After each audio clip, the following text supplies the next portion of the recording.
The galaxy had grown quiet in the spaces humanity once claimed. Systems that had thrived for centuries were now ghostly remnants of metal, fire, and lost dreams.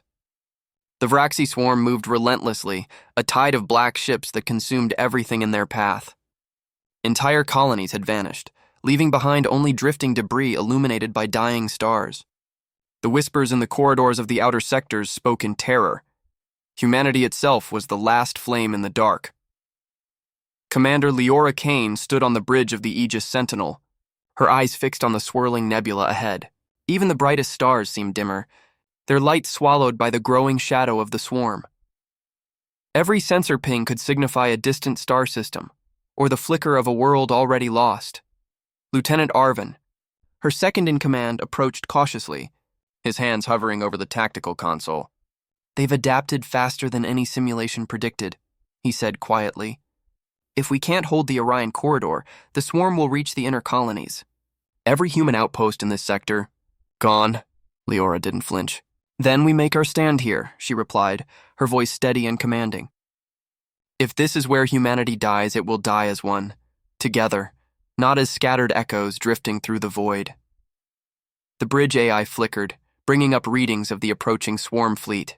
Thousands of alien warcraft, dark as obsidian, bristling with energy weapons and shields glowing a menacing red, advanced like a storm no one could outrun. They moved with intelligence, adapting, learning from every encounter humanity had fought in the last decade. Yet amid this ocean of darkness, the AI detected something impossible, a faint, rhythmic signal. Human in origin, encoded deep in the coordinates of a dying star cluster. Its pattern pulsed like a heartbeat, barely perceptible, but unmistakably deliberate. "Could it be survivors?" Arvin asked, hope flickering in his voice. Liora shook her head slowly, a shadow of a smile appearing despite the danger. "It's more than survivors. It's a message, a call. The galaxy is reminding us that we still have a chance, if we're brave enough to seize it." Preparations for jump to the coordinates began. The fleet adjusted formation, weapon systems primed, shields calibrated to withstand the swarm's onslaught. Every officer knew the risk. Every soul aboard the Aegis Sentinel carried the weight of billions counting on them. Humanity's legacy, its survival, and its honor depended on the choices they were about to make. As the jump engines flared and space folded around the fleet, the nebula stretched into impossible colors. Energy pulsed like veins through the darkness, and for a moment the universe itself seemed alive. The human fleet plunged headlong into the unknown, guided by a faint, flickering heartbeat that promised hope in the midst of despair. They were alone.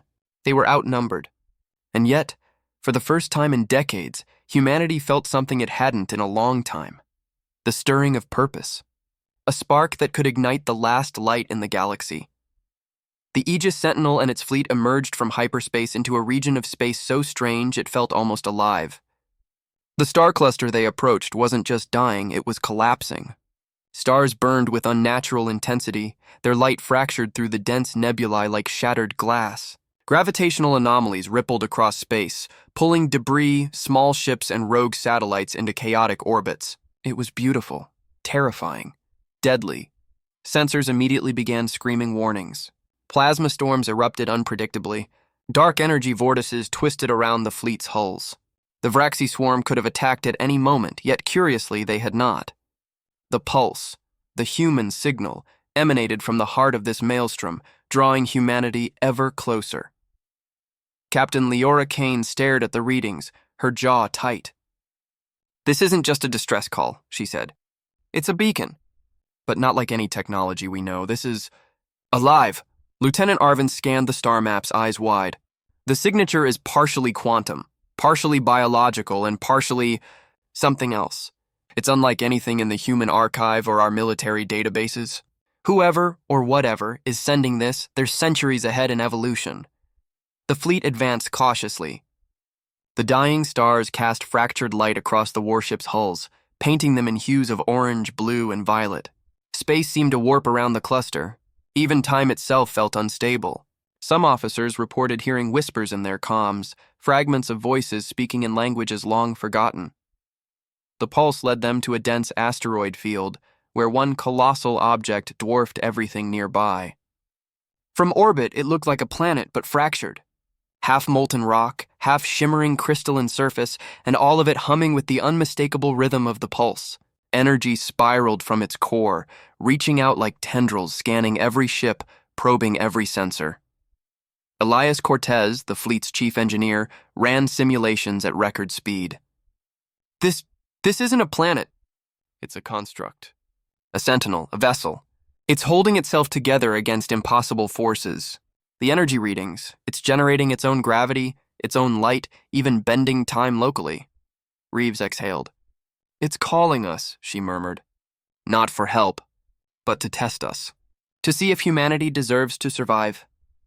The fleet descended toward the surface. Plasma arcs licked at the hulls, massive crystalline towers pulsed with light, and as the Aegis Sentinel entered the atmosphere, or what passed for it, a vision appeared on the bridge.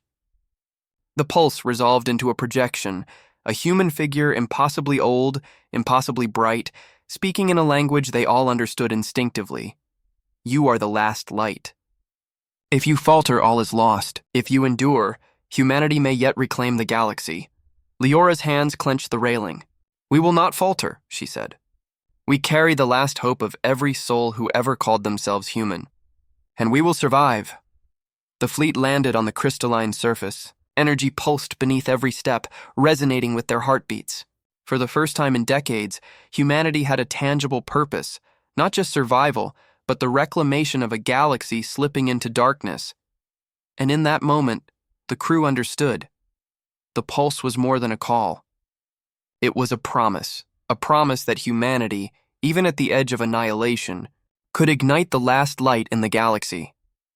The landing party stepped cautiously onto the crystalline surface, their boots clicking against a lattice of glowing, semi-transparent panels. Light pulsed beneath the surface like veins of liquid energy, responding to their presence. Every movement, every heartbeat seemed to be acknowledged by the construct. It was alive, but not in a way humanity had ever imagined. Captain Liora Kane led the team, her gaze scanning the shimmering towers that stretched hundreds of meters into the fractured sky. These weren't buildings. They were nodes, neural junctions for a consciousness vast beyond comprehension. Holographic data flickered in the air, forming patterns that defied conventional physics, twisting in impossible geometries. Lieutenant Arvin spoke first, voice hushed. This is the intelligence that has been sending the pulse. But it's not just alive, it thinks. It remembers humanity. Elias Cortez knelt beside a crystalline ridge, sensors in hand. It's storing memories, he said. Every human thought, every battle, every colony, it's encoded here. Somehow this construct has preserved the essence of our species. Even the languages we've lost, the histories we've forgotten. All of it is here. A low hum filled the air, vibrating through the hulls of their suits. The construct's consciousness began to manifest more vividly. Images of long-lost cities flashed across the crystalline walls. Earth, Mars colonies, New London, Arcadia Station.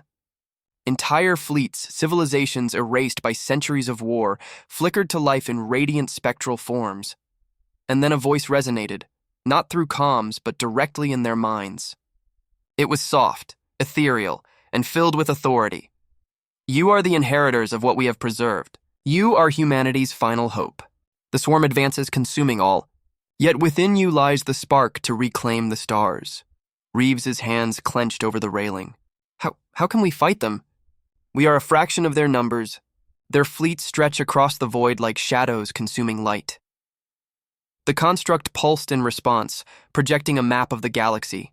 Strategic points, swarm movements, weak zones in the enemy's lines. Numbers alone do not dictate survival. Strategy, unity, and the will to endure will turn the tide. But you must first understand yourselves. Arvin's eyes widened. It's teaching us, not just giving orders. It's showing us what humanity is at its core. Leora nodded. Then we will learn. We will adapt.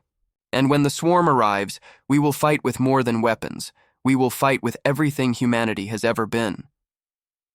As the pulse deepened, the construct began integrating with the fleet's systems. Navigation, weapons, communication, everything synced to the intelligence. Ships began to move with uncanny precision, anticipating enemy movements before they happened. The crew felt a strange unity. as if the essence of every human who had lived, fought, and dreamed was guiding them. Hope, determination, and ancestral memory flowed through their veins. Humanity was no longer just surviving, it was awakening. The first steps of a plan began to form, a counterstrike that could end the swarm threat. But before action could be taken, the construct delivered its final warning. Time is short. Darkness approaches. Fail, and all memory of your kind will vanish. Succeed, and humanity's light will burn across the galaxy once more. The crew looked at one another, resolve hardening. The battle ahead would define not only their survival,